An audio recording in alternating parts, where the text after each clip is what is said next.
for the big budget face-off are the two politicians who often agree to debate on national television. Dr. Shashi Tharoor and Jai Panda, veteran parliamentarians, are joining us. So thank you so much for your time. Dr. Tharoor, will you congratulate Jai Panda that they have taken some of your ideas and have implemented it and ensured that they see the light of the day? You may be not in the government, but the opposition has borrowed it well. I'm afraid that, for example, our apprenticeship scheme has been rather diluted into their internship scheme. The dilution is rather significant because we talked about giving a lakh a year for an apprenticeship, which trains people for real jobs, whereas this is only 60,000 a year, and it's only for an internship, which is an assistant kind of role. Also, the government is allowing CSR funds to be diverted to this, and CSR funds, in principle, are meant to benefit society and not to be turned inward into essentially covering the company's own costs and paying wages. So I'm not sure that we fully appreciate the fact that they have stolen or borrowed or implemented this particular idea, because the dilutions, we believe, undermine its worth. Our original concept should have been implemented in full. One thing I'm personally satisfied about is, as you can see on YouTube, in March of 2016, I recommended to Arun Jaitley, the then finance minister, that the angel tax be abolished. It's great that 8 years later the BJP has seen the wisdom of this. So there I'll congratulate Jai if you want me to. Okay, so there is at least some reason for you to congratulate. And Jai Panda, I can see you smiling as well. It's always great to see politicians who are on completely different sides smile on debates. Jai Panda, so thank you to Dr. Tharoor and the Congress Party. Look, I think it's a refreshing change that instead of following his party leadership, who have continually opposed anything and everything that the Modi government has done, any policies that we have proposed, despite the fact that this has led to India being the fastest growing large economy for many years in a row now. If they want to take credit for ideas, it essentially means that Shashi the wordsmith is giving us a compliment in a subtle way. Now, let me point something out. This budget is phenomenal in terms of the focus that it brings on employment. And that's been a fundamental challenge for India for many decades. But the important thing is, if you look at the track record itself is quite stark. During the 10 years of the UPA government, 29 million jobs were created. And during the first 9 years of the Modi government, for which I have the latest data, 125 million jobs were created. That's 430% more job creation than in 9 years than 10 years of the UPA government. I can see Shashi shaking his head, but this is from the SBI's economic analysis wing based on RBI data, which is in the public domain. So I would urge him to read that.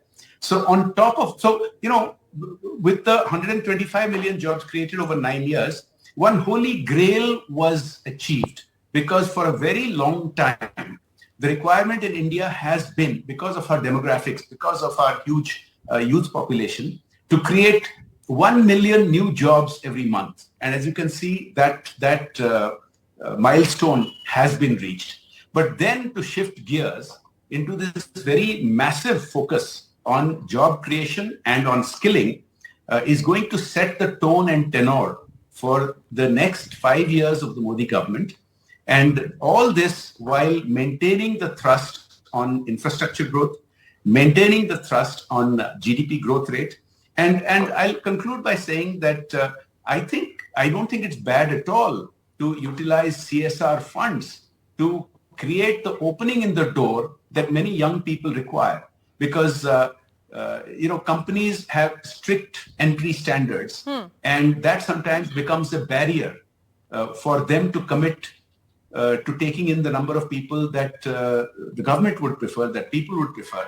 Okay. And I totally disagree with Shashi. I just conclude by saying this. I totally disagree with Shashi when he says that CSR should not be meant for job creation, because corporate social responsibility, I think it is a social responsibility to facilitate job creation for young people entering the job market. But the question is also, Jai Panda, that how is the corporate DBT world aspect of taking it? I mean, should they No, be... it's not just the corporate world.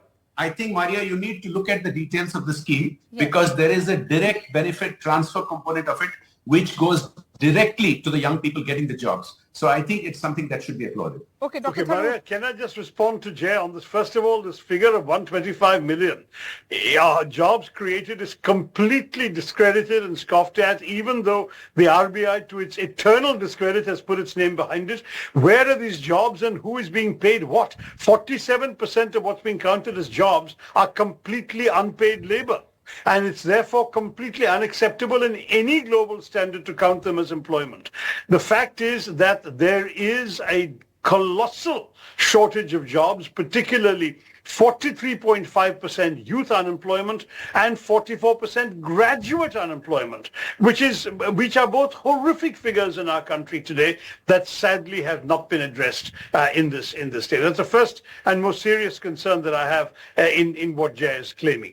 When you look at what's going wrong with our country today, one of the difficulties definitely is in job creation, but another great difficulty is with the fact that the rural poor are being ill-treated. The finance minister didn't even mention the word Manrega. And you're looking at a situation where the demands for jobs in Manrega have been keeping on going up and the allocations have not been there. Health and education, which are crying needs of the Aam Aadmi in this country, allocations have gone down in both cases. So when you look at what's going on, we see the finance minister talking about money for infrastructure, but she doesn't mention a word about the disasters that have been inflicted on this nation in the name of infrastructure. We've had the roof collapse at Delhi's airport. We've had the 5 bridges collapsing in Bihar. We've had the canopies of 2 more airports in Rajkot and Jabalpur collapsing. We've had the Mumbai's Trans-Harbour link developing a crack and the Pragati Maidan. That's a long list, Dr. Tharoor. But the problem is, what is And I was certainly worried, Dr. what is the Tharoor. infrastructure investment doing if it is not actually going to be enduring, lasting benefit to the nation? Railways, we are looking at a colossal crisis in terms of railways, with the govt scheme simply not being implemented despite various talks about that. You're looking at a really pathetic level of investment in railway safety at a time when we've had 2 major railway accidents, a collision and 2 derailments in the course of the last year. So when we talk in terms of where we are spending money, we have to see how that money is actually benefiting the nation and the people of the nation, and that's also not there. Okay. And overall investment, with FDI fleeing this country, real FDI, that is FDI minus the withdrawals, is actually at the lowest levels in this country since 2006. So I'm sorry to say that all the rosy picture my good friend Jay is painting is belied by the actual reality on the ground. You talk to 80% of India's population, say that they've witnessed a decline in incomes in the last 10 years of Modi rule. All the benefits seem to have gone just to the top 20%. What is the government going to do for these people? How are we going to increase wages at the bottom of the ladder? And I'd love to hear Jay's answers to those questions, because we certainly got no answers from the finance minister today. Jai Panda, when all those announcements were coming, particularly for my home state of Bihar, that there'll be highways and bridges, I was actually worried, because Bihar in the last few weeks has seen multiple bridge collapses. So that is a reflection on the quality of these work. So how will you ensure good quality infrastructure besides making it about your alliance partners happy? Of course, Nitish Kumar would be happy. He has put out a tweet thanking the finance minister and prime minister, and so has, Andhra's chief minister. But the larger question is that does it really lead to job opportunities and the quality which is missing because of the incidents that Dr. Tharoor has spoken about? Maria, I really wish I had to face off only against Shashi and not against you too. But in the next round, I'm sure you will ask him tough questions as well. But let me answer both sets of questions. First of all, you can't keep changing the goalposts. When the largest bank in the country, one of the largest in the world, has its economic analysis on jobs based on RBI survey, you can't just wish it away. It's a fact of life. Number 2, when you talk about nothing being done about the bottom of the pyramid, I think my friend Shashi forgets about the world's largest food aid program with 800 million people being assisted by Pradhan Mantri Garib Kalyan Ann Yojana. It means that the access to food and the pressure on disposable incomes has dramatically changed. And so the allegation that he makes about rural poverty is actually quite different. In fact, if Shashi read the newspapers this morning, he would have read about the surge in rural consumption, but on many factors, for example, by purchase of two-wheelers. So, and if he makes it a point to read the financial newspapers every morning, throughout the last several years, on a monthly basis, he would have read the pink papers reporting about record new job creation. This is something that's not just not just me or SBI saying. It's been reported by The Economist and reported by other multilateral agencies. Now, the UPA also has a habit of trying to blame the Modi government for its own fault. Now, look at the turnaround in the banking system, how NPAs have dramatically come down. And today, the finance minister talked about 330,000 crores having gone back to creditors because of the tight enforcement of the regime. Now, please recall that these huge bank overhang, the bad debts were created during the UPA era when there was a lot of malfeasance, a lot of loans were given to people who ran off, and that has been corrected. Similarly, when you talk about infrastructure, some of the problems that we've seen, many of them were built during the UPA era. If you look at the infrastructure that's been built purely in the last 10 years, purely under NDA governments, look at the Delhi-Lucknow Expressway, for instance, look at many other such infrastructure, you will see that we are getting world-class infrastructure. So I don't think we should shy away from celebrating some of our successes. We are doing well in the eyes of the rest of the world. Of course, we have our domestic critics, but if you take a look at the larger picture, you will see that India is being celebrated around the world. Okay. Dr. Tharoor, some compliments to the government, I'm sure. This is assets for the nation. These assets, infrastructure building is for the country.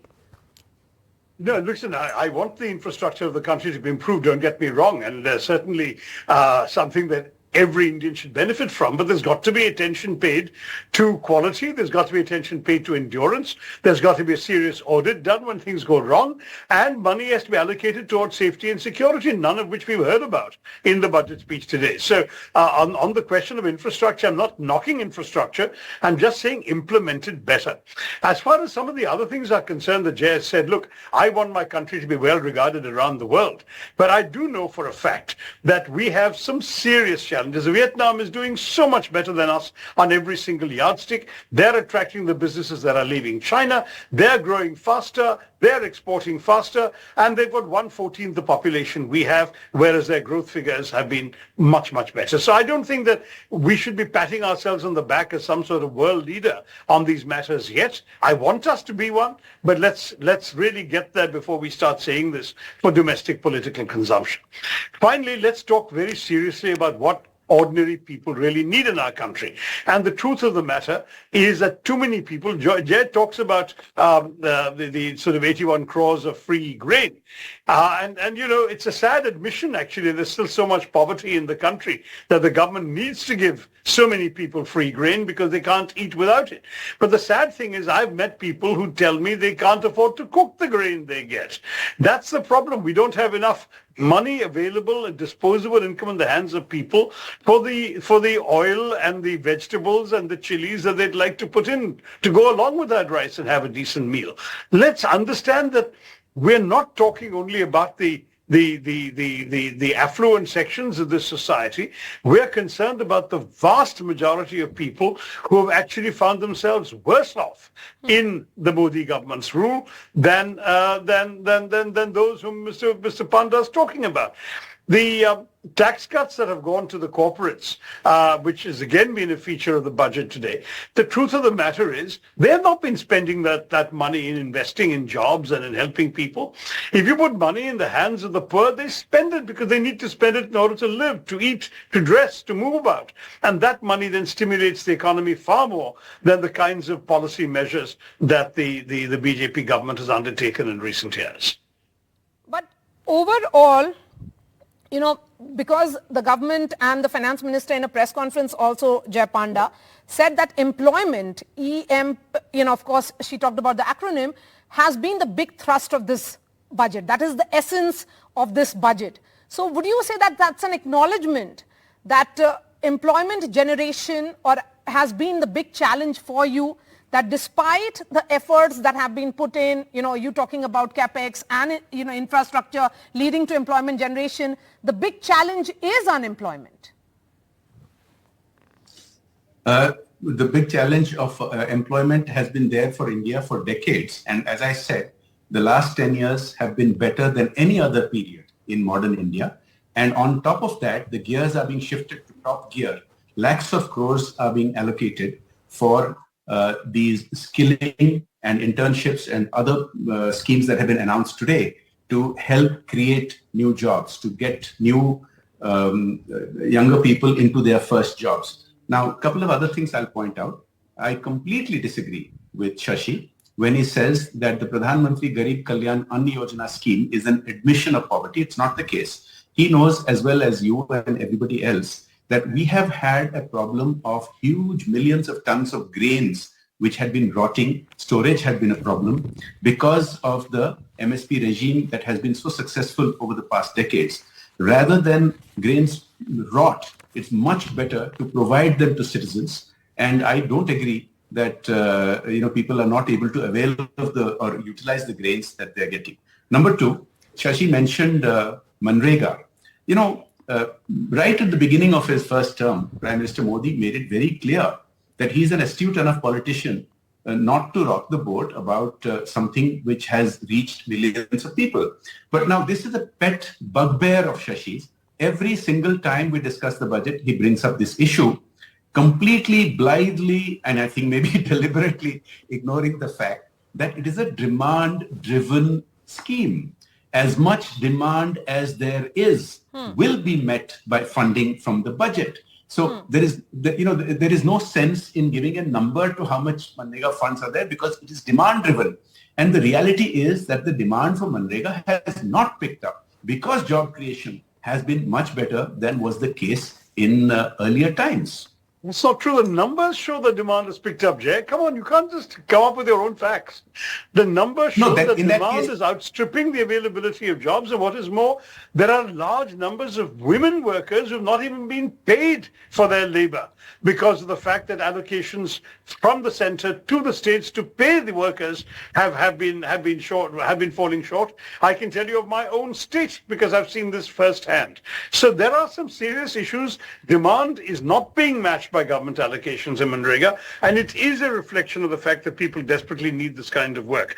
But look, you and I are not the issue here. The issue is who is supposed to be benefiting from the actual numbers.